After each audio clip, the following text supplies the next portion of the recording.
You're listening to the Out of the Box podcast with Timmy, Halisa and Sinosure. Welcome to another episode of Out of the Box. I am Halima and there's Sinosure and Timmy. Hello, how are you? How you doing? Hello. How are you? Good, we are good. So today we are going to start this conversation straight up. And I want to start with a monologue. I just want to narrate something, actually. I thought this is a good way to start, right? I've heard mothers from other planets, but they're still like us. I've heard a lot of people complain or give this worry, actually, especially people that just started having children. They're often worried about the age they need to start teaching their children etiquette, and not just etiquette around other people or just generally how to function as a normal person in the society. But they start asking questions like, when do I start teaching my boy child or my African child or my black looking child how they should act when they are stopped by the police? So this is something I've heard on the media. I've heard people actually say it in real life too. And I just started thinking, with the recent happenings that have been happening in the world, especially in Nigeria, it got me thinking and asking this question that have we gotten to a place as Nigerians where we feel like, or where we might have to start teaching ourselves or teaching kids how to react or act when they are stopped by law enforcement agencies or when they are stopped by the police? So not just children, actually, we can expand it to adults. Have we gotten to that place where adults need to start learning, children too need to start learning how to act when they are stopped by the police? So let's try to start by that and expand the conversation from there. What's your thought about this? Yeah, I think very importantly,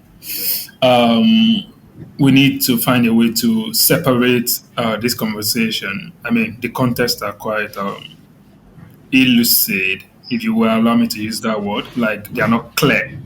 For instance, if you were talking about the US setting, for instance, I would suppose that, okay, they probably have given in to a lot of anomalies that they are seeing there. And then it has now gotten to a point where they are just saying, okay, you have to comport yourself. And perhaps the police have enough education to do what they have to do. But, I mean, which is the standard operating procedure anyways, or standard rule of engagement. But in the African, or let me say particularly Nigerian case, we're in a place where it's a much complicated thing to look at. For instance, policemen can actually just have issues with you because of the way you look. They can have issues with you, and everybody here is almost of similar skin tone. Policemen can have issues with you because of the tonality of your voice. They can have issues with you because you look daring. They can have issues with you because you look a little scared, maybe due to the fact that you've heard about a lot of atrocities that they've perpetrated in the past. I mean, you are living the trauma and then they still find it hard, right, to cope with you due to that. So it is, to me, a much more complicated case we are going to look at the Nigerian case compared to the US case. And it will now boil down to even understanding, really, how did we come about the policing system that we are currently running, right? How did we arrive here? Yeah? For instance, in the US case, you can easily ascribe the origination of their policing to the conversations around slave raiding, slave police, kind of. Yeah, you practically are just trying to safeguard your plantation in such a way that your slaves will not escape. Very importantly, or you might not even take it a little bit further and come down to Nigeria. When exactly did policing start in Nigeria? And to understand that, you need to go to the MPF's website, right, and see the history as actually... That's the Nigerian Police Force website. Yeah, the Nigerian Police Force. I suppose they have actually stopped answering Nigerian Police Force. I think they are now the Nigerian Police, but their website still carries mpf.gov.ng anyways. And yeah, you will see them telling you that Nigerian police had its origin in Lagos, and then it started in the year 1861, where a question of 30-man consular guard became a thing, right? They expanded this guard to about 600 in 1891, and they renamed it the Hausa Police. You get, because of the enlistment of some captured runaway Hausa slaves at Jeba by L.T. Glover Aben. Again, in 1879, Hausa Police was further enlarged by the recruitment of more men and renamed the Hausa Constabulary. It then consisted of 1,200 officers and men, commanded by an Inspector General of Police. One very important thing here is all of these things that I've mentioned started in the 18th century. That's before Nigeria was formed. Nigeria became a country, really. The name Nigeria came up in 1914, isn't it, for the first time? So it speaks to the fact that the Nigerian police, as it is today, predates the Nigerian state. So it now begs the question, like, have we changed the modalities of policing from then come to now, or we are just still perpetuating the structure, the modus operandi that they've had since then? So it is pretty much a very, very big, or let me say, detailed conversation if we are going to have it. Unfortunately, we are going to have it here today. Thank you. Yeah, that's interesting because we, like you said, right, the modality might not have changed, and we have had a lot of cause to keep asking for reforms in a lot of sectors, and the police just happens to be one. And we had this big outburst by people in 2020, which led to, or which had the hashtag #EndSARS. A lot of people wanted that police system to be reformed completely. So there have been different things that people have been asking of the police. We could go all the way listing out all of those things. And there's a lot, really. Yes, there's a lot that has been asked of the police.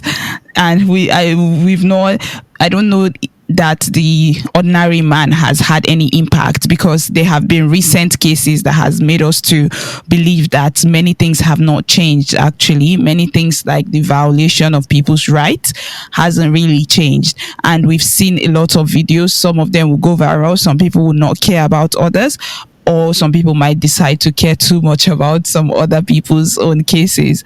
So yeah, we've just had the cause for alarm recently that has made us, see here to talk about this particular conversation around policing in Nigeria, policing in general, police brutality, who is the victim? What does the Constitution say? Has there been reforms being done? What happened in 2020 with the Police Act? What happened and what's happening, and what should we be looking forward to happen, right? So let's just go straight to the case study. What's happening right now, and why are people asking for reform again, or why are people actually talking about the institution of the police? It can't just go away, because it's always in the news continuously. Right now we have a case actually that we need to closely look into, not just because of the noise around the case, but because of what that might lead to, what we would or what we should be asking of either the institution and of the citizen themselves. That's why I brought out the example that, do we need to socially reform people, or should we need to start teaching these things in school, or should we put a lot of responsibility on the institution as itself to reform, so that just that in itself would trickle down to people? And please speak up the conversation anyway. It's just me listing out a few things that I think is important that we have conversations around. Yeah, so I feel like just to dial back in something that Sinosha said that made me remember a particular experience, when he was talking about like the Nigerian police and some of the crazy reasons that they might get aggressive with you, sometimes from just the way that you talk, sometimes from just the way that you you look at them, or sometimes just the way that you look, or sometimes even just asking them a question can be like a trigger to get them to actually manhandle you. And And it reminds me of one experience that I had at a particular time. I think about 10, 11 years ago, when I used to run one cyber cafe business then, and I was the administrator of the cyber cafe. So I remember that day they stormed into my place because it was just by the roadside, and then they started harassing everybody. And as the young CEO of the cafe, then I had my legs on the table. I was just I think it was early in the morning before so many people came in, so I was just like with my with the few guys that used to work under me, and myself, and I just had my legs on the table. And when they came in, they were asking questions, so I wasn't really moved. I think at that point I was not like, I had not witnessed a lot of police brutality, like how we have it now, because what we used to know then is just that normal. Me, I was born, I was still very young in the military era, so what we were used to more is this the stop and search or whatever they do, your particular and all those things that they do. So as a young person, I was not really that much intimidated. But that particular experience, they came in and I had my legs on the table, and they were asking some questions, and before one of them just landed me a very dirty slap, like, hey, how can police be talking to you and you have your legs on the table? So it's a crazy experience, and all this happened in less than about 3 to 4 minutes, and I was actually very upset, but it just I just wanted to like share that personal experience, because sometimes when you're talking about all these things, you have to always bring in personal experiences, because the kind of toxic space that we have right now, because almost every discussion because we just finished an election, is most likely linked to your political leaning and everything. So sometimes you need to share all those personal experiences, but just to also talk about something that you said, Halisa, like when you spoke about the current case that's out there now with Seun Kuti, where you said that people are calling for reform. I don't feel like many people are calling for reform again, just because we're done with an election season. A lot of people are calling for prosecution and not really reform, because they just want to see Shehu and his views about Nigerian political parties, like spoils of war. So they just want him gone. Yeah. But then speaking about at least a few conversations have been raised, about again, Nigerian police, maybe because what happened, the altercation that happened on Third Milan Bridge between him and the police officer, where he was filmed, slapping a police officer. I think that just like some conversations that I've had with some people, and some of the conversations that are out there, a lot of people are calling for some sort of or some people, not a lot of people, just a few people, are actually saying that maybe if there was a body cam on the police officer, or a dash cam on his car, maybe that could have helped us to know what really happened. And this is part of the things that in the past a lot of people have raised, issues that some people have raised that could have helped in this particular scenario. So I think that it will have made it easier. Yeah, so we'll definitely go down the list, the list of the requests. And I think that came with a lot of protest. So we will definitely run down that list. But you talked about something that I wanted to even point out for sure. This search thing, it seems like it's a very normal police operation. It feels like the police are existing just to search people, right? Because I can't remember the last time that something was happening, and I thought, oh, let's call the police. Let's go. In fact, they should do a survey. I think any YouTuber out there that's interested, go around the country or go around a city, go around a neighborhood, ask them to check their contact if they have ever dialed the police phone number in Nigeria, right? When you're watching Hollywood movie, you easily just hear 199, call 199 or 119. Here it's kind of like so do a survey and see if anybody has actually called the police, right? To come and protect them. Why are you laughing? Or like what? No, you're in danger, right? You're in danger, you call the police, right? Well, just do it. Do a survey, right? Do it. Someone should just do a social experiment. Have you ever called the police I have one. So there was one directly time, on the there was police one time line? my house was under attack, and I called them, and then yeah, I called. I've called. How far? Have you called before? How was the turnout? There was no reaction, but I called. Because At I Yes. least have at never least they had picked my call. Oh, that's quite impressive.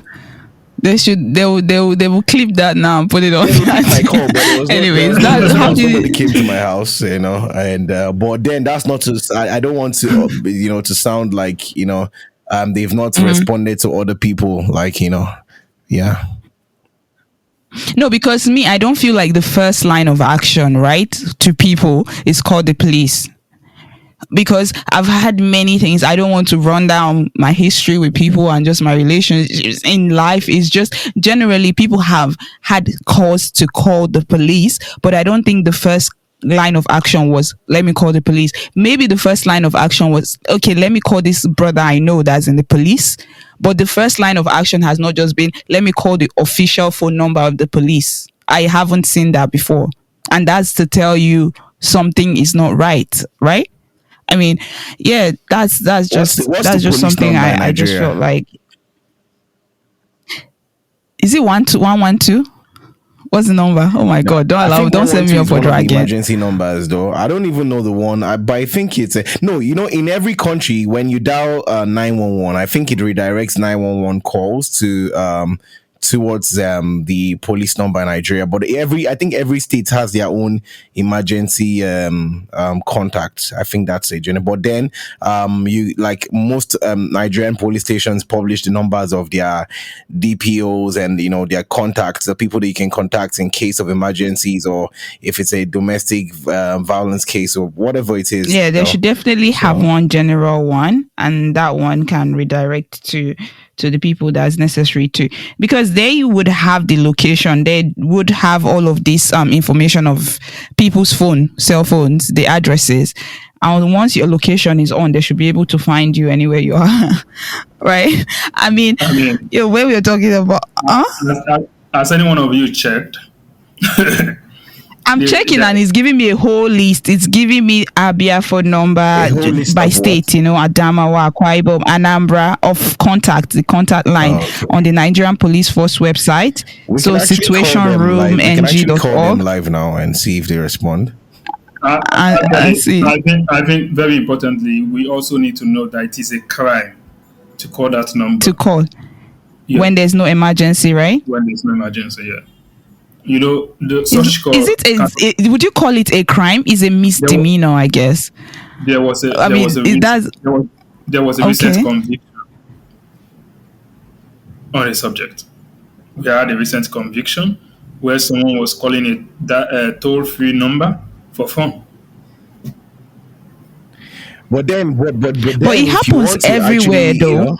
Like, for example, if you call, let me say, if you call the emergency, the ambulance, and there's no patient, then yes, it is, and they'll fine you. There's a fine, a stable fine, and okay, if you do this, you pay this fine. There's always that. So I'm not sure that's clearly stated, but yeah, it's not right. Nobody should call when there's no emergency, especially in a case where we do not even have enough police officer to take care of the security of people.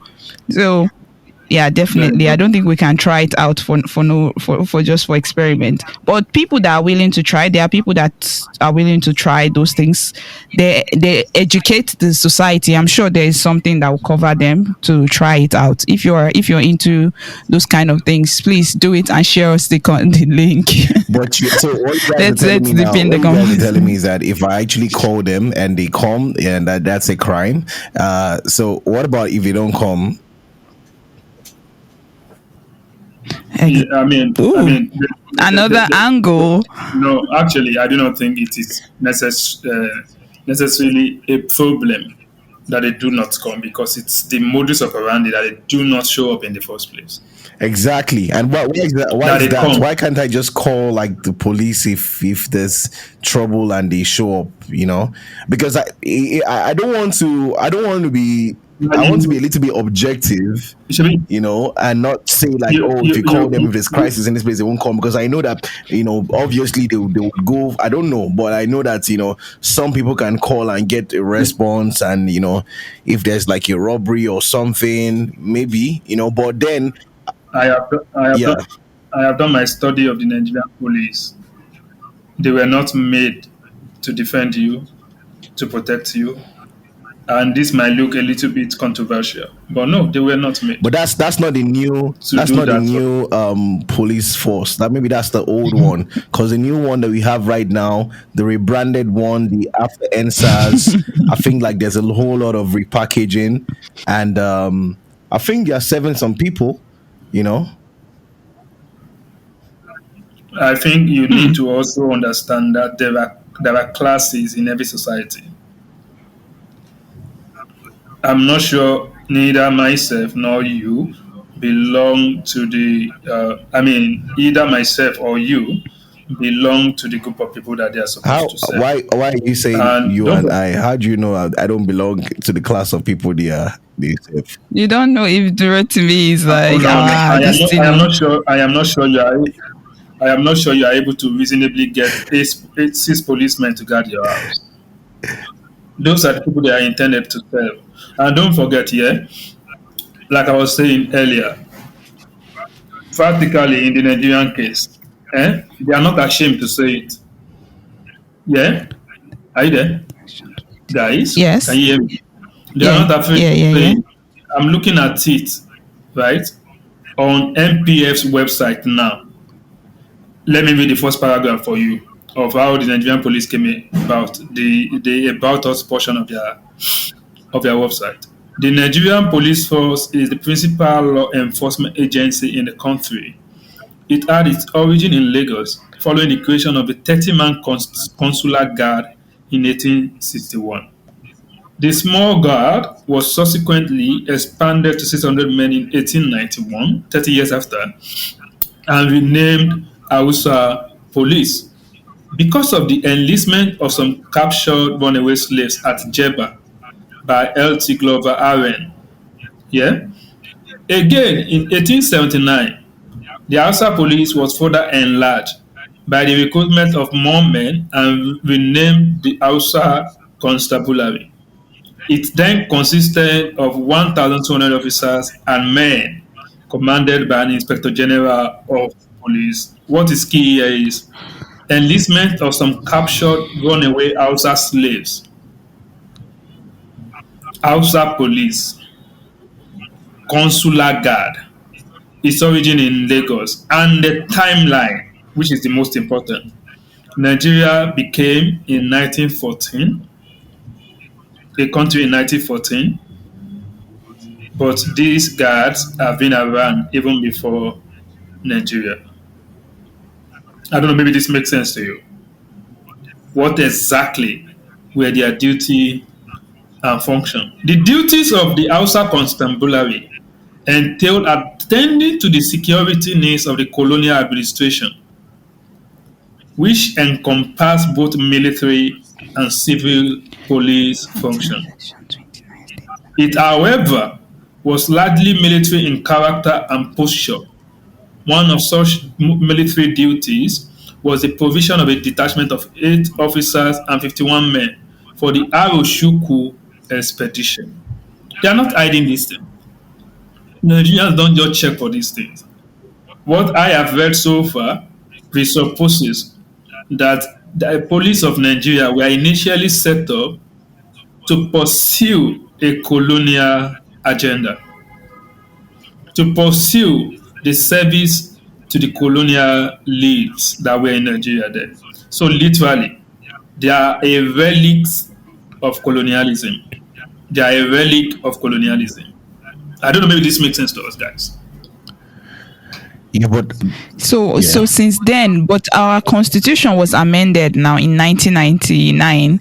Since then, there hasn't been any change, right? Because I mean, maybe if there were changes on paper, it hasn't really been projected onto the people, because many people have requested for this police reform, but it hasn't really taken shape in a way that we would would like it to be, right?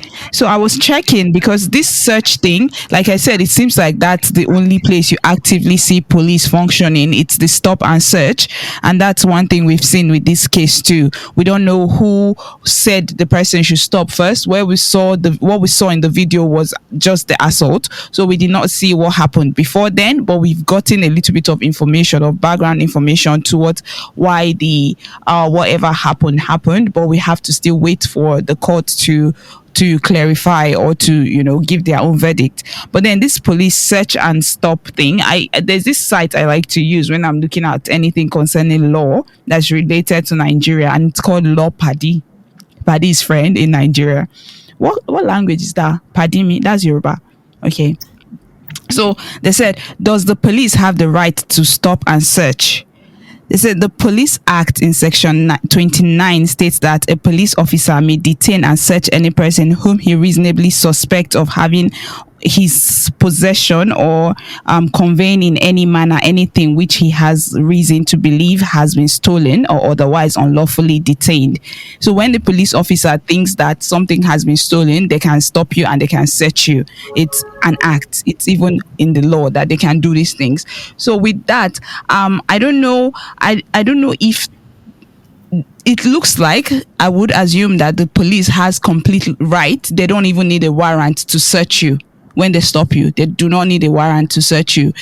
So that's just where we are at. I think that many things have not really changed, and we've seen that. I don't think that many people have been protected, but with recent activity that Twitter has been showing us, we've seen a few cases where when people are brutalized by the police, it seems like those people are reprimanded. Because this Ben Hundein, the police, the chairman, their oga, the police headquarters there, he always posts things. I think he's not there anymore. He's a state PRO, police publication officer for Lagos State. Or maybe that's why he's the one publishing, right? Yeah, exactly. Okay.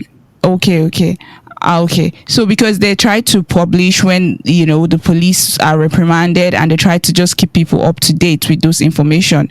So it seems as though that they have been doing a few things lately, but Duretimi pointed that it might just be repackaging whatever it is that they are doing. Obviously, it doesn't seem like it's broad enough, right? But when police should stop you, I feel like there are a few things you should know as a person.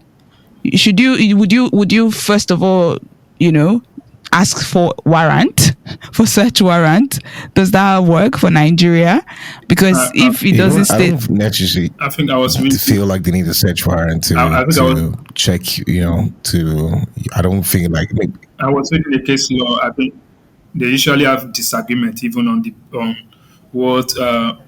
Maybe they need to present a search warrant before they can go ahead with that or not. So I think it's a bit controversial. I have heard Barrister Femi Falana speak on that. I have heard Inibe as well speak on it. But it's even got to an extent where they were talking about people checking other people's phone until the IGP now to say nobody has the right to check other person's phone. So it's a little blurry there. But I think the normal operating procedure is that if you want to search, right, anyone under any guise, ordinarily you should have a warrant. But even as like the IGP and several top police officers have come out to say that you don't necessarily need they should not have the right to search your phone. A lot of police officers still do that even up to this day.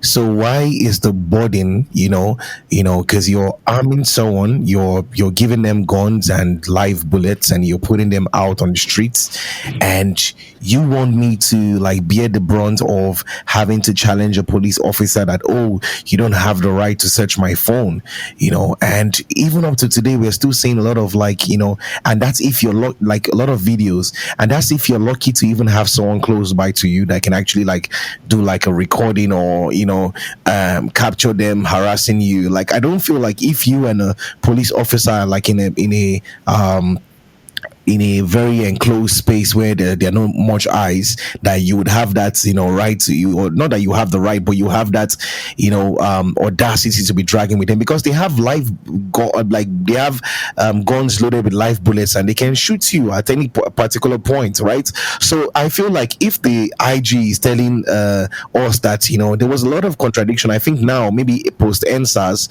because when we're talking about like this police brutality issue, we might need to look at, there's a pre-NSAS era and there's a post-NSAS era, because I feel like as much as police brutality has not stopped in Nigeria, a whole lot, there was a mass awakening as to like the rights that people actually have, right? So my own issue is, why do Nigerians, or civilians, have to be at the brunt of challenging police officers and saying, oh, you don't have a right to check my phone? It's and the police officers, after being given instructions from their superior officers, still engage in these things, still check people's, even up to date, they still do it. So I feel like it just contradicts itself. But then I like wanted to say something about like the whole idea of like, oh, because police force, was not structured to serve us, or it came from that colonial era, or it was something about slaves before.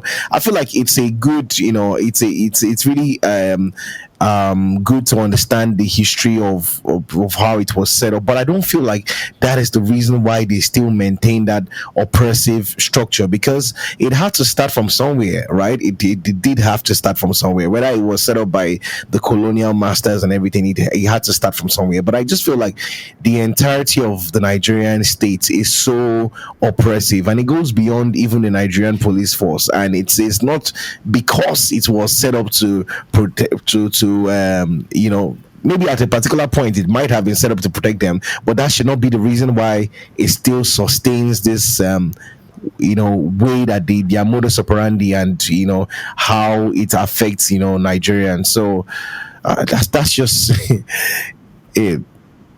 There is a psychological part to evaluating this, and to do that, right, is to actually look at the history, like I've said earlier.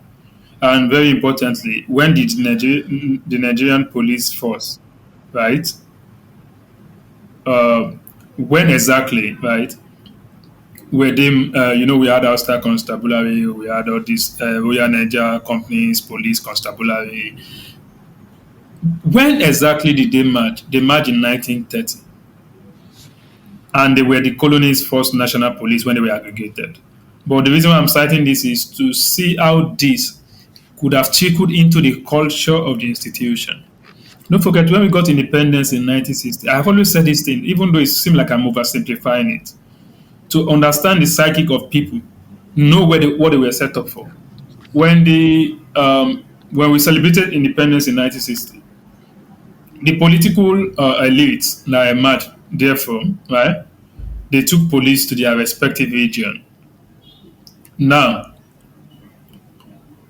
what is the lesson I want us to take here? When these police were merged, both from the north and the south in 1930, before it was broken down on a regional basis sometimes later, there was the place of naming it, and it was named the Nigeria Police Force.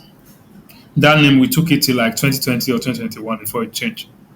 So that name bears with it a spirit. And I cannot understate this. That's why if you're a Yoruba person, you will understand that the name that people answer, right, as a way, right, of reflecting them or reflecting to them, depending on how you want to look at it. So if the Nigerian police force, right, if they are today defending the interest of the political elite, right, if they are today serving more people who have money, upper class citizens in terms of wealth and all of these things and means to wealth, if they are today majorly found in the houses of political elites, right, it just pretty much speaks to the structure, the engagement, the arrangement that they've had even during the colonial era. And this speaks, see, listen to them talking, listen to the Nigerian police talking. Bail is free, written on the wall, and the Nigerian police will tell you to pay for bail. even when it has been investigated, the case that you were probably detained for, and then you were supposed to be set free, right? That, oh, this person is not culpable or anything. They will still get money from you. It's a system of extortion, just like the colonial system was. And I am insisting on this colonial system because you know the way these things can be. If you do not find somewhere to pin it to, especially when it is so glaring in our face, right? You won't have any conversations to make, and that is why a lot of people think reform will not save the Nigerian police. When they said they stopped SARS in October 2020, have you not seen instances where the Nigerian police are still operating like SARS? Yeah. Are they still not maintaining some SARS infrastructure? So what should be done? Should we scrap the entire force? What exactly are you proposing? It is like a fish. I like to cite that analogy a lot. Right? If you want to keep fish and you don't want it to decay, pardon me, I said decay. If you don't want it to decay, yeah, some kind of fishes, you just cut their head off. What does that mean to me in this case? I mean, there's a need for leadership. If a proper head is there, right, it will flow down.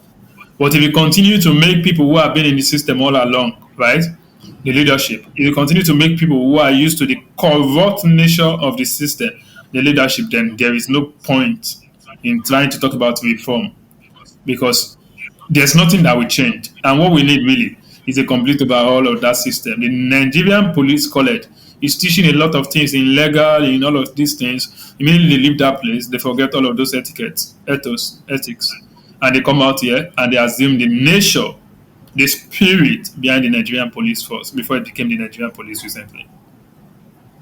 I feel like, right, if you reform one system, and you don't reform the society in itself, then there's going to still be a problem. Because I think that, for example, this might not really roll down well with a lot of people, because many people have been advocating for us to go back to our own customs, go back to the African way of doing things. But I think that sometimes people don't want to leave the bad parts out of it and just maybe pick the good parts and, expand those things and make those things shine, but they would rather just pick the parts that might not really be favorable.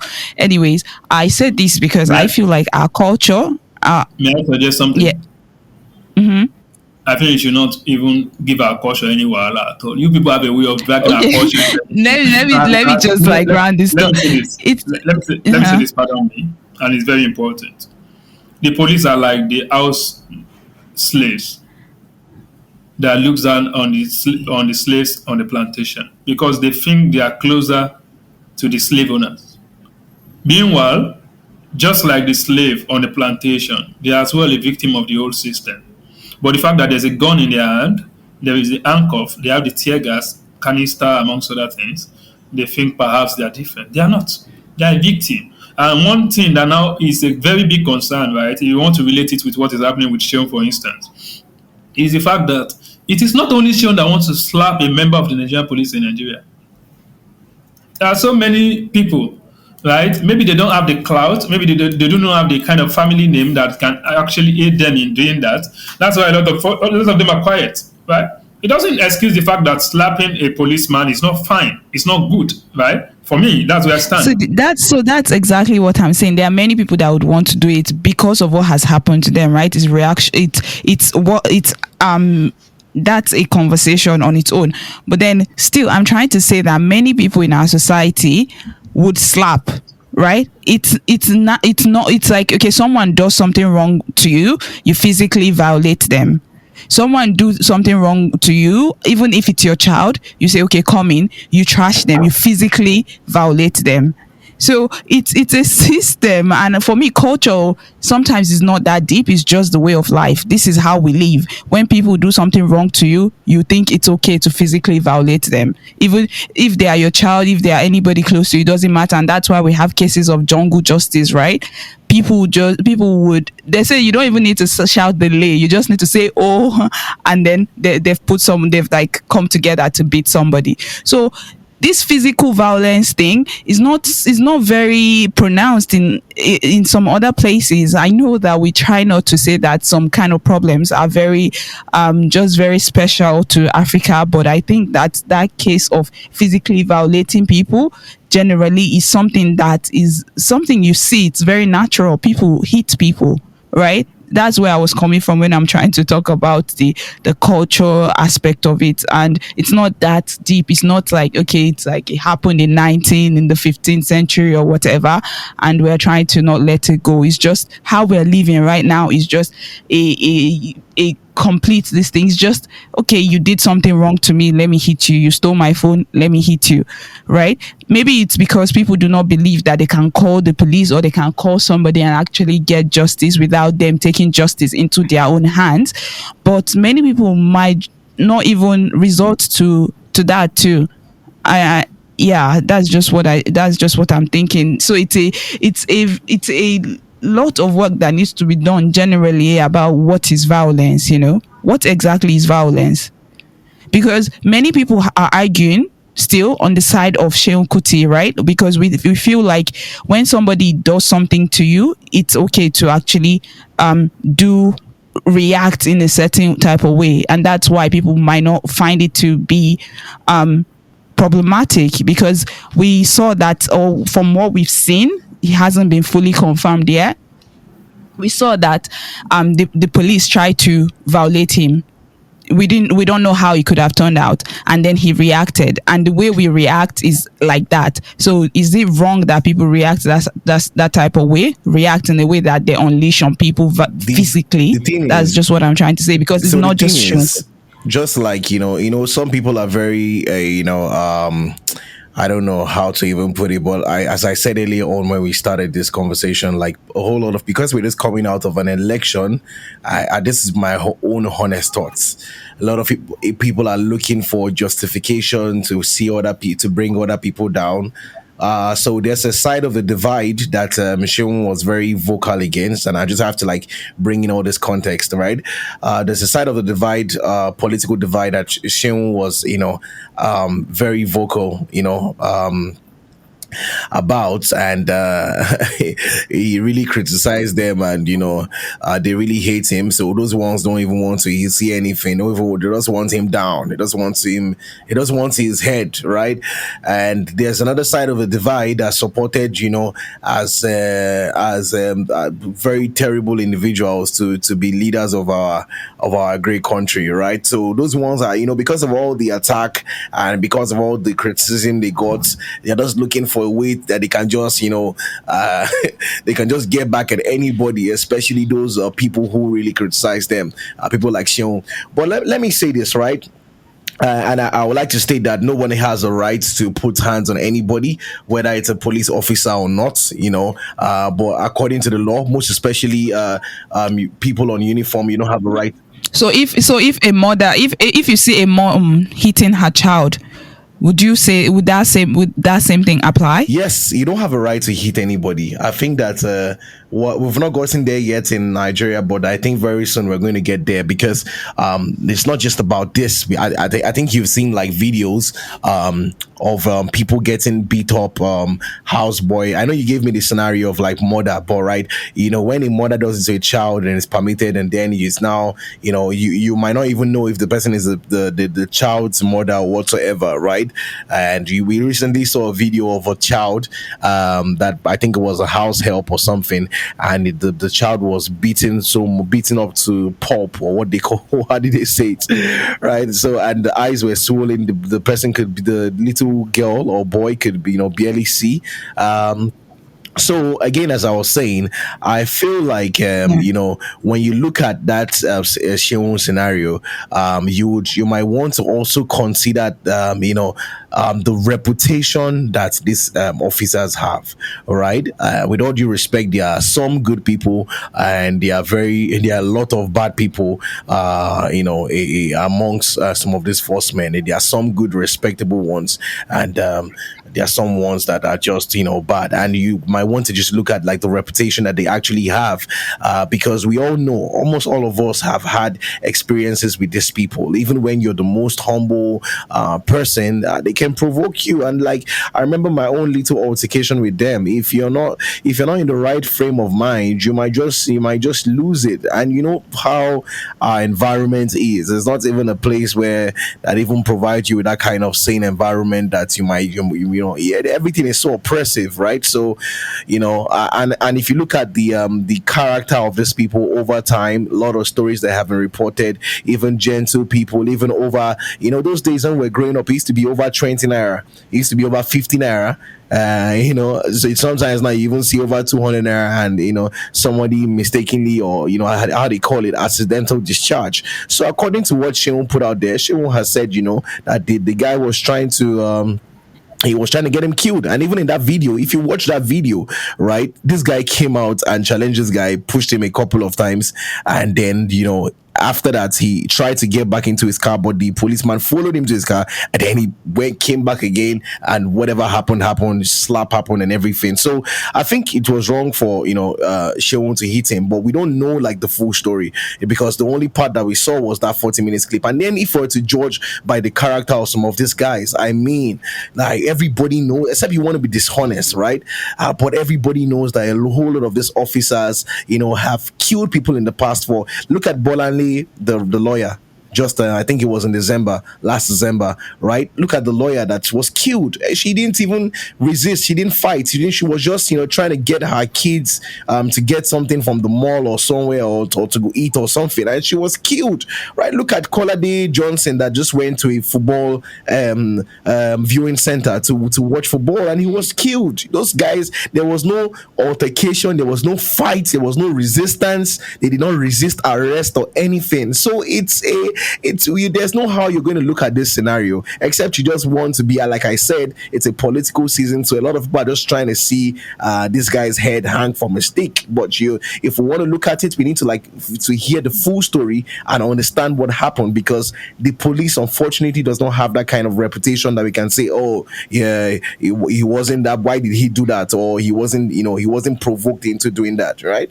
And so I think that's just it.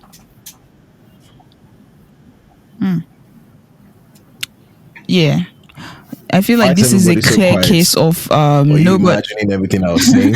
nobody people not considering the process, right? People only look at the outcome of many things, and sometimes I think are people not really bothered about whatever happened? Context, does it really matter anymore? Because when we just look at it, the context does matter when it's someone that belongs to your lineage. The context matters. Yeah, that's the case. You might want to. There is cause and effect, and the issue is for every action you see out there, there's going to be a level of reaction. Yeah, this is not to excuse the fact that you shouldn't eat anyone. Yeah, but it is just to speak to the fact that this person did this. It is wrong, albeit. Is it like this is a deliberate effort by even the police officer to reel him up? For instance, we are getting information that the police officer was actually drunk, right? Yeah, up until now, those are alleged information, right? So if the police officer was indeed drunk at the point when that incident happened, will everybody still hold the same position they are holding now? Because it literally suggests that the police officer... It might be hard for people to change their opinions. People are very angry. That's I honestly do not understand the reason for this anger. Let's say, example, a lot of things we are saying here is let's say this happened and we saw that this man acted out of character. I expected people to be like, this is actually unfortunate. Let's see what happens in court, right? But people are angry, entertained, and happy, and I do not understand how they went from. Don't take it away from Seun as well. He had to speak to something yesterday when he said, "Oh, he doesn't even intend to take the case up before," but some people had captured the moment and there's a need to properly interrogate the issue and explain his own path of the whole altercation. Or a lot of people don't want to hear that it's an altercation. They want to hear that he brutalized them, because of right? because That's of what a their lot of people political want. leaning, right? That's what it is. To some Because all of extent, a you might sudden say it was everybody is so right, right? as well, right? Everybody is so right In social media, yeah. The people who posted a in quotes, honestly. 49 seconds video, right? That's, I believe that probably was intended to actually sway people in another way. Right? It doesn't excuse the fact that beating someone up, police or no police, is not good, Exactly. right? But the point is, if you put context to it, right, it might help. Just imagine that man does not have the kind of family name that he probably has, does not have the kind of class that he belongs to in the society, right? Imagine it is just an ordinary everyday Nigerian, right? The police will take this person up, right? Tell a story for him. Maybe the person can't even afford to get a counsel. Tell a story for him, rope him, land him in jail, remand him there till forever. Right? That's why You the know, protest. to be honest, the fact that you're even thinking of context because it's logical irritates some people, and that's so weird. Why are you so irritated and angered that people are trying to look at the context based on data, actually based on information of people that have gone through so much brutality? This is data, this is reported information, and people are trying to look at those information and create and see what might have happened. That irritates your guts. There are many people that are irritated and agitated. Like, why are you even trying to put context to this? Just look at the picture. There was an assault. Like, that's the end. Finished. Yeah, they do not Hello, understand that. people. Hello, Again, people. when it's like, Hello.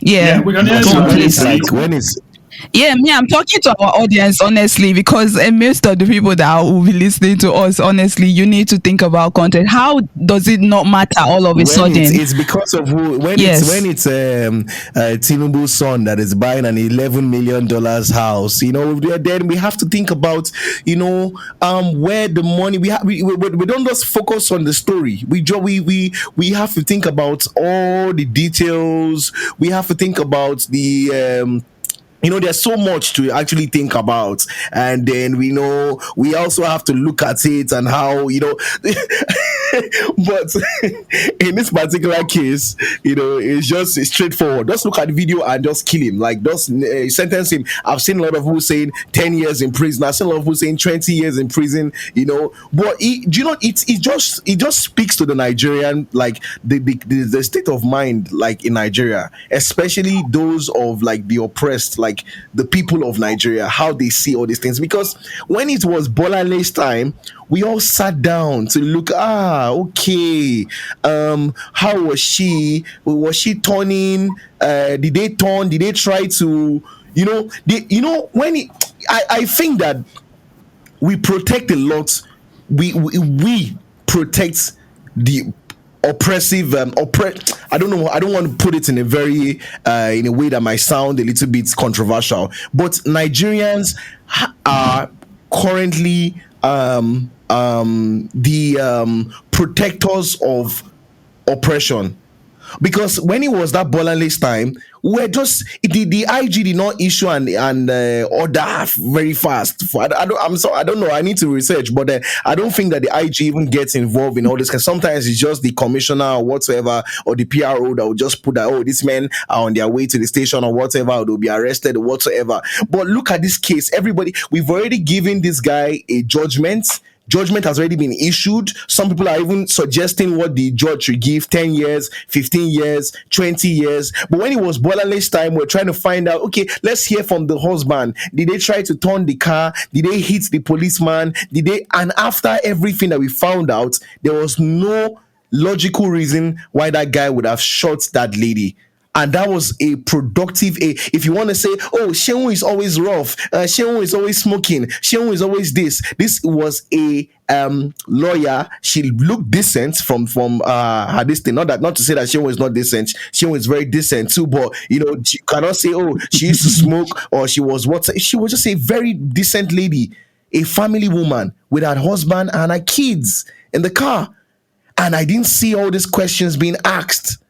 So it's kind of like confuses me as to where we really are as a people. But I understand that we're just coming out of an election season, and Seun has called people thief. He has called them a lot of names, and now something happens. Just like if something should happen to someone like Shawarena breaks the law, or someone like who else now?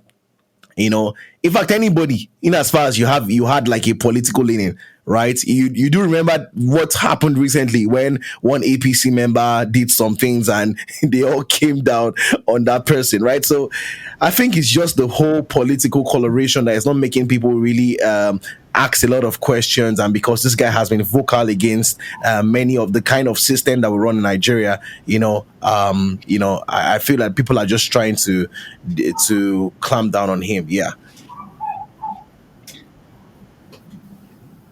Yeah. I mean, it makes sense. It makes sense. But I also think we might actually be overlooking a lot of things if we limit it to the issue of political leaning as well. We might want to reconsider the fact that Nigerians, right, in our majority, we often tend to think in a binary way. Is either is right or wrong. There's no middle ground whereby both parties involved can be wrong. There is no middle ground where both parties involved can be right. Right? And oftentimes, right, we just end up in a place where we say, okay, this person is right. The police did not raise up his hand. He's right. No, that policeman looked like somebody who's probably afraid of Seun Kuti's popularity or family name, or that policeman has done something so grave that he cannot even imagine what will happen to him afterwards. Don't forget, Seun said this man followed him home. He followed him home? This man apologized. Is that what he said? This man apologized. That's what he said.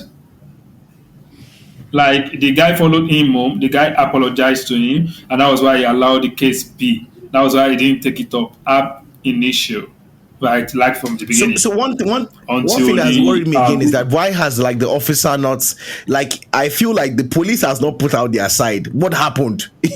Everybody just said, "Oh, you put hands on an officer."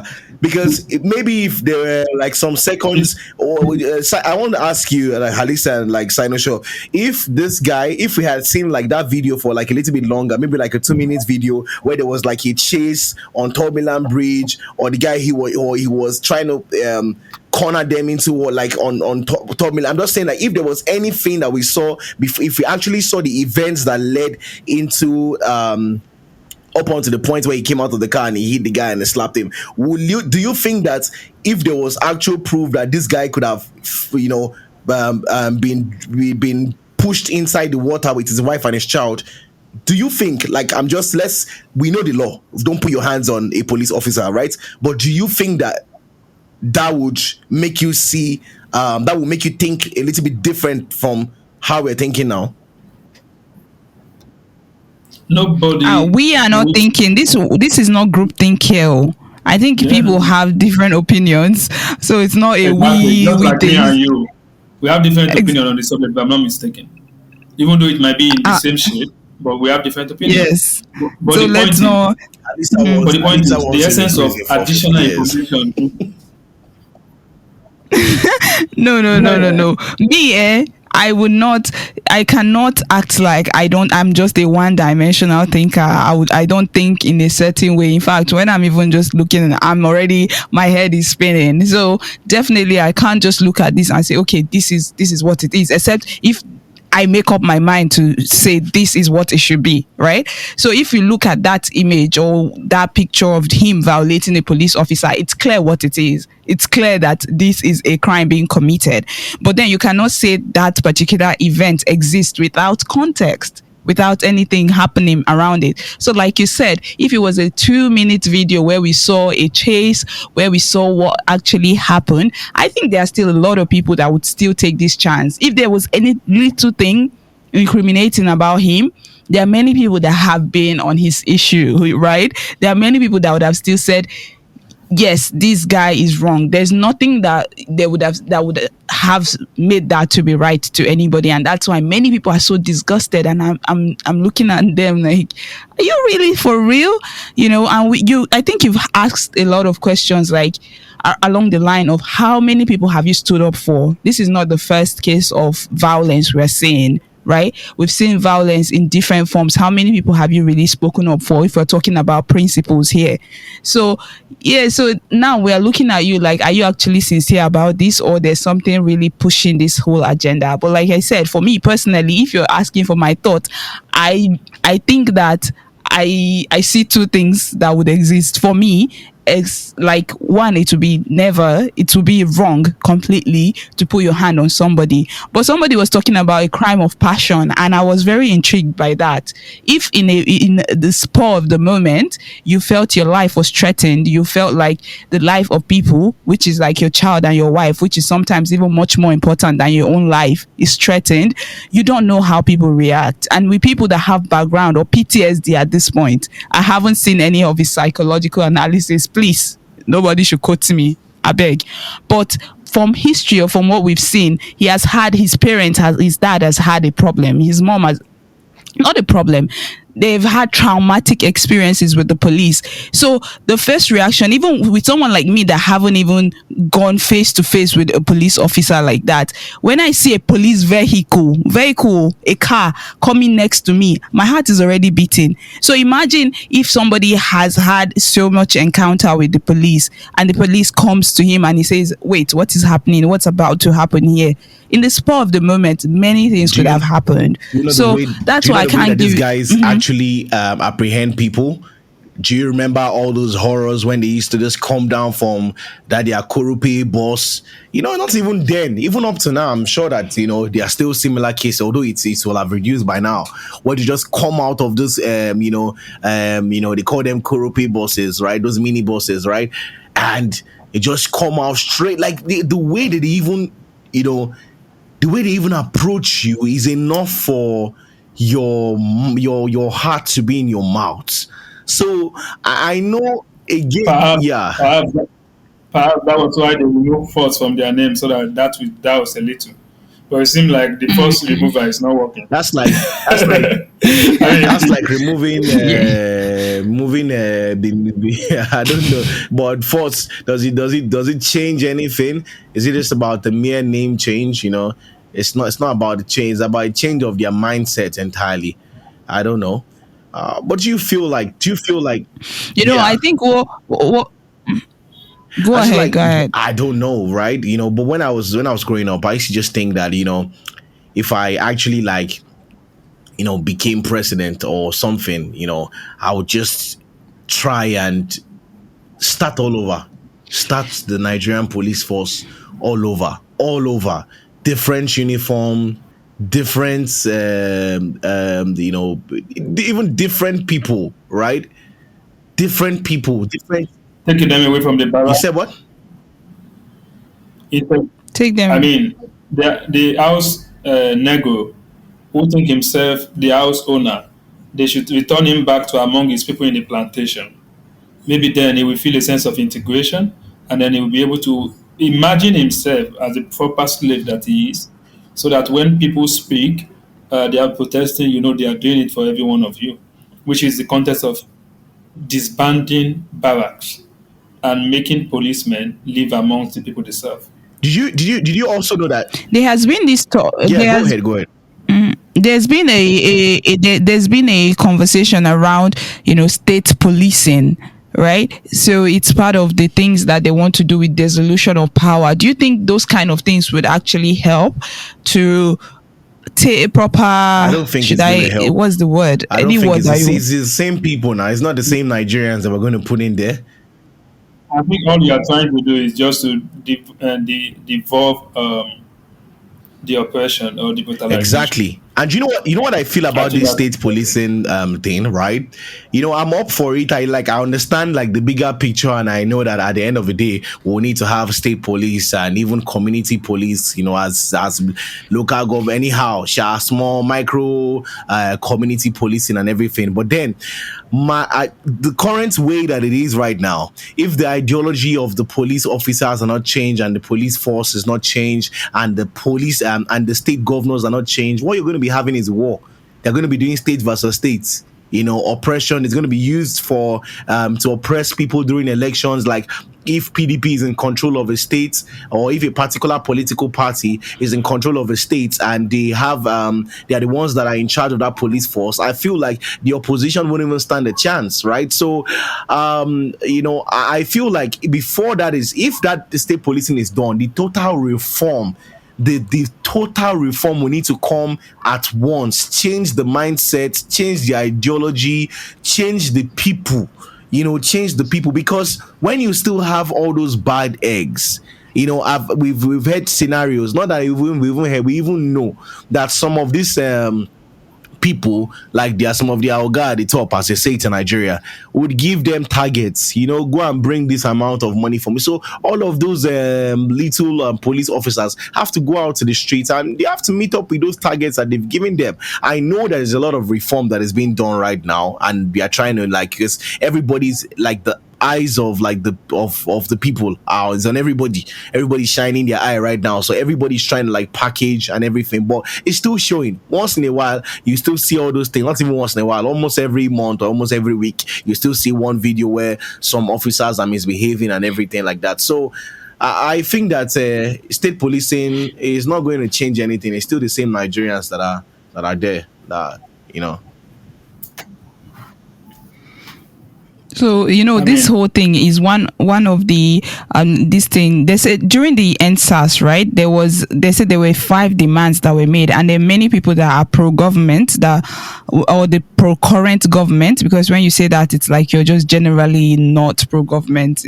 We're pro good government, right? Yeah. So the people that are pro, let's say the current government, will tell you that there were demands that were made during the NSAS protest, which includes like immediate release of the people that were arrested, and there was also justice for all the people that were brutalized. There was also setting an independent body to investigate police misconduct, and then there was the psychological evaluation of SARS operatives before they deploy them.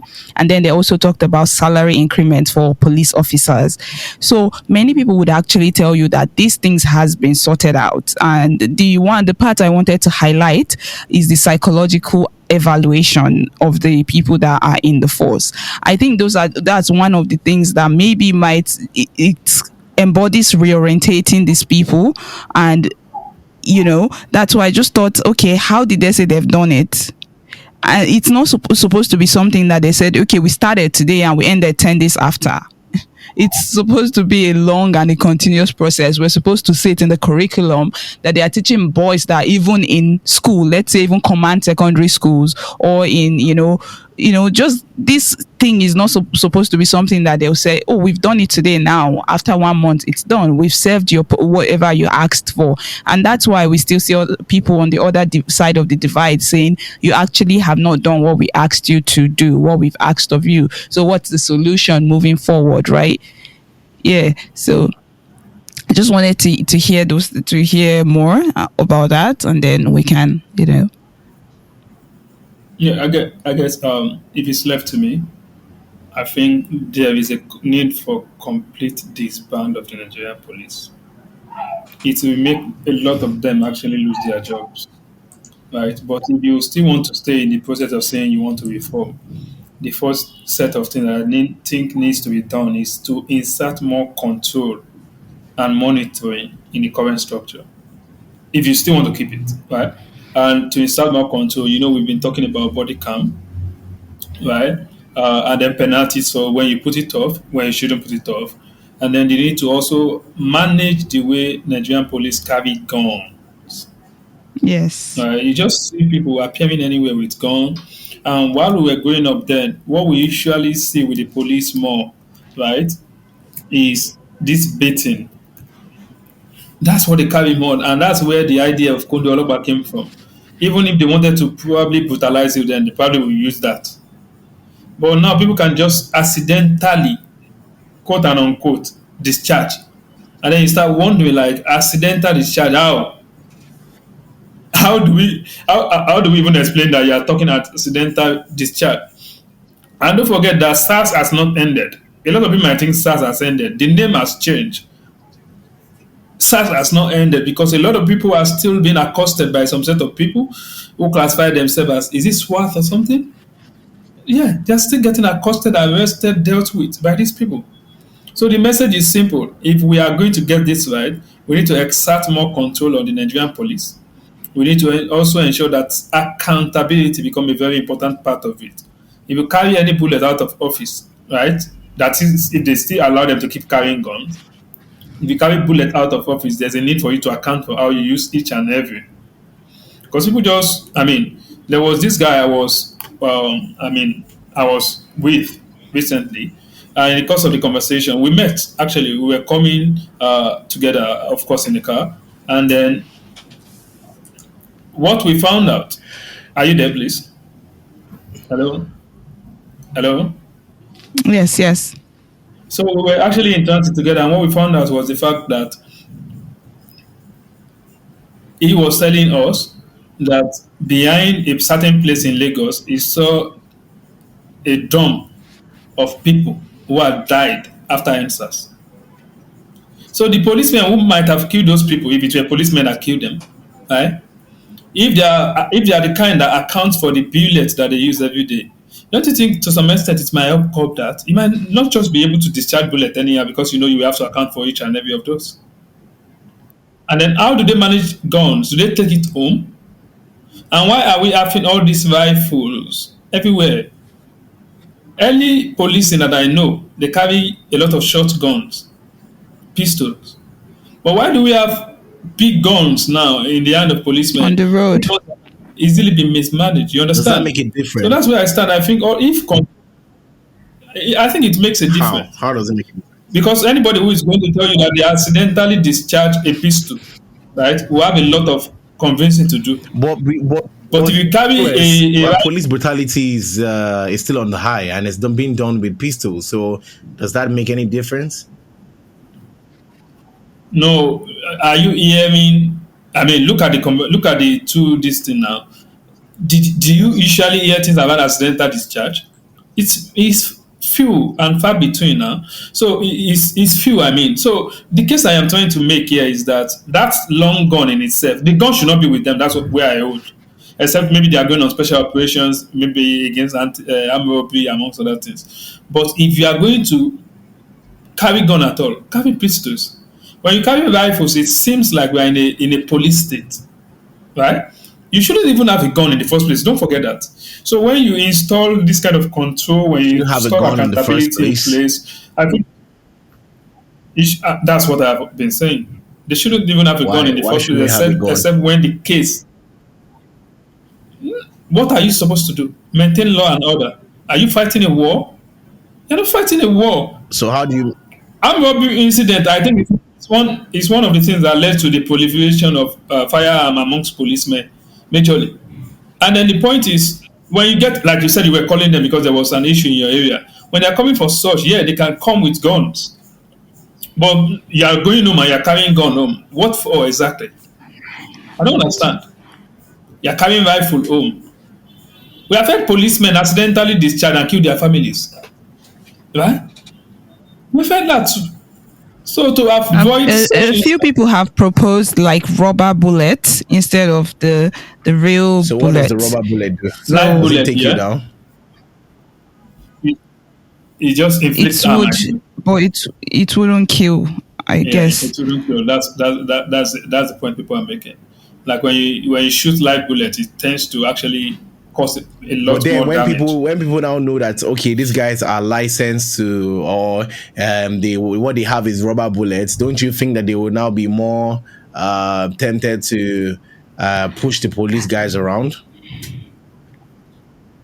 Do you think it is The police too needs to be protected, right? So I don't think that the Is this the bullet that stops the crime? Has it stopped It's the it's suffer? it's the it's the It's it's the not the bullet knowledge that that stops a police officer can take you out if you do anyhow, right? That's what stops the crime. The, th- the the thing knowledge should is, you not don't exist know that how many rubber bullets you have, and you don't know how many live bullets they have. So you you cannot be playing like that. You will not gamble.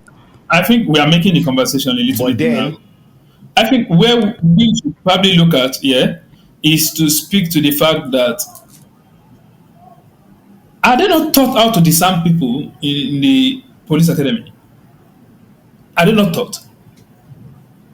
Don't forget that the policeman is not just an everyday civilian. Of course, he lives among the civilian, but he has some special trainings. So if you need gun, right, to actually be able to maintain law and order, why don't you just give everybody gun then so that they can protect themselves? I don't know, maybe this makes sense. Because I I don't think think that would be a good idea in when, Nigeria to give everybody a when gun. no, I'm not saying they should give everybody a gun. I'm just saying if you have to actually make Yeah. them carry gun all the time, why don't you give people the gun? Because it's practically is more or less like proliferation of arm. That's what I'm saying. And people will now say it gets to an extent where they are accusing policemen of actually helping armed robbers to get gun. Have you not heard such? If there's somebody who controls that invention and people don't have to carry gun home, will that become a But those thing? all those things you're saying, I it's think not it's in more our about new accountability. rebranded police force now. It's in the days of old. Who said so? So We have seen so policemen. weird. If you go on the street of Nigeria, yeah, if you go on the street of Nigeria, you see some policemen carrying gun home. I, Yeah, so and another thing that I want to I, say again is like I've seen like just like it reminds me of when you were talking about like removing policemen like from the barracks and just letting them live amongst the people, right? That would solve a lot of this aggression that they feel because they would now feel like normal like normal civilians and they feel like us, which is what we need to push for so they don't feel like, oh, they are superior to this people, right? But one like evidence or one real life scenario that I think that might be a good example of that is that most times when you see these police officers inside the bus alone just by themselves, they're not as aggressive as when they're in their group. Like, I don't know if you guys have noticed, if you've been like in public transportation with all these police officers, sometimes they'll even be inside the bus and you'll be abusing police and they don't even say anything. They just keep quiet.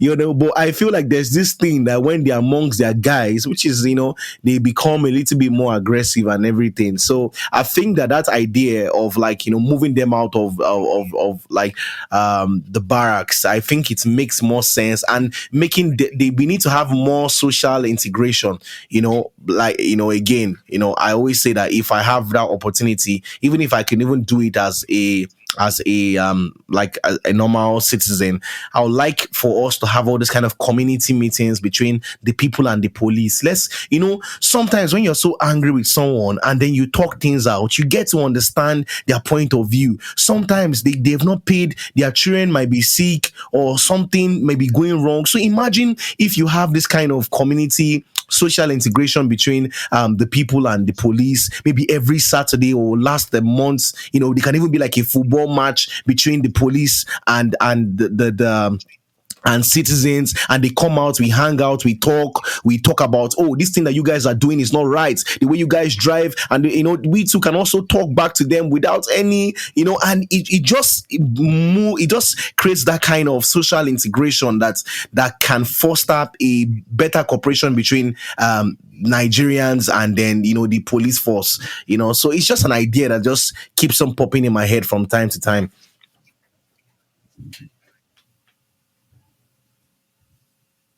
it's a good idea that people do that, but even there are even ways to even do it easier these days. Zoom, right? Technology makes it very easy to do a lot of things nowadays, and a lot of people participate. Even if it's a Facebook page, everybody's on Facebook. Even if it's a WhatsApp group, whose Yeah, parent some is people not on just want to be WhatsApp, rude right? when it's So online. there Some will may, just want to be unnecessary. People have these pseudo yeah, characters when yeah, they're online, but when it's like real, it's those people who really want to integrate. Um, yeah, you make sense because at the end of the day, a terrorist has a mom who is living in the neighborhood, many people know these terrorists among themselves, right? They will not rat them out until it becomes very dire that they cannot just do without not saying anything. But all of these people, the police has siblings, they have families, they have parents that would know the ills that they are doing. So yeah, if there was the social integration in such a way that many people would speak out, then maybe yeah, definitely. I think I see the point in that. But let's try to round up and just give us your round up thoughts, and let's hear what you have to say regarding all of these things that's going on. Solution, process, problems. Let's hear you. Okay, for me, I don't think it's I think we've already said it all. I think like this last idea is something that I just keeps on running through my mind. How we can like integrate more, when they're not on uniform and we're not on suit and tie rushing to work, or we can just have, because we need the police is needed. You cannot have a society without police. So no matter how angry we are, no matter how aggrieved that we are as people, we are still going to need these guys. And they also need the job too. They need the job, they need the money. So I think it's an inevitable relationship. So in order for us to coexist better, I think that it's high time that there needs to be intentional programs that will bring the people much closer to their police force. There are problems. The problems that they feel as police officers is the same thing that we also feel too. No light at home, maybe the hospitals are not good, the sun is too hot, all those things. The problems they feel, it's not different from the problems that we feel. They don't have different problems. So I think that if there can be a way that we can have social integration, I feel like it will make much sense. As also for me, again, the idea of having like body cams and dashboard cams, so that there's no too much story. We know who is at fault. We know that some Nigerians too can be somehow at times, because we can't just be one-sided that, oh yeah, the police is only the problem. Yes, we still know that some Nigerians can behave somehow sometimes, but then majority of the wahala is from this force men. So I think like if we have those dashboard cams for their cars, and we have those body cams for their bodies, on their bodies, and then we have more CCTV cameras all across. I feel like the government should I know that the government can actually provide CCTV cameras across major spots in the country, but I feel like there needs to also be this intentional policy or intentional memo put out to private companies. Like everybody should have at least one CCTV camera in front of your gates, in front of your house. Now, some of those things are cheaper. I feel like government should try and motivate people so that we can actually capture so many of these moments that may not be necessarily planned or whatsoever. You understand what I'm trying to say, right? So if there can be those policies from the government to encourage people to get like CCTV cameras, put them in their shops, their offices, I think that would also help us reduce the crime rates around and capture some of those moments. Right. It's important, right, that the police are actually our friends. It's not just a it's not just a slogan out there that nobody cares about. Yes, like you said, police is very important. We care for the welfare of the police, we care for the welfare of the people, we care for where everybody is at mentally, both the police and both the citizens of Nigeria. So yes, definitely justice should prevail, and everybody should be able to do everything in their own capacity to bring justice to the forefront. And when we say justice, we really mean justice, not some bias kind of justice. Just, okay, this is what is on the table. And justice cuts across. When we are saying justice, when we are talking about police brutality, maybe some people might think we are saying lock up somebody. Justice also comes with economy. We've said that before, but it can never be overemphasized. If many people were being paid what they're supposed to be paid, maybe they wouldn't be as frustrated. If the road networks were working, if people had lights, if all of these things were functioning properly, then maybe there'll just be less frustration, and there'll be no reason why some people would come out to be on my own final note though. Mm-hmm. police is not your friend. Avoid them as much as possible. And then put it That's in the mind. reality. Put That's it in the mind. reality. And what are we going? Okay. Put it in mind that until the current rulership, and I'm not saying administrators, I'm not saying governors, I'm not saying president, until the current Rulership. rulership structure of Nigeria is disbanded, and that aura of imperialism and colonialism completely obliterated, don't trust the Nigerian police. They will Yes. always be So against you. so it seems like you're trying to you're saying the police is not your friend as far something that is disagreeing with what I'm trying to say. I'm trying to say that the police should, in a functioning society, the police should be your friend. So yes, when all of those things go out of the way, we should properly get to a place where that could work, where there's a rulership that is for the people and the police that's for the people. I think this is a right place to end the conversation today, and we'll see you in our next episode. Thank you for listening. Thank you, everyone. Cheers. Yeah.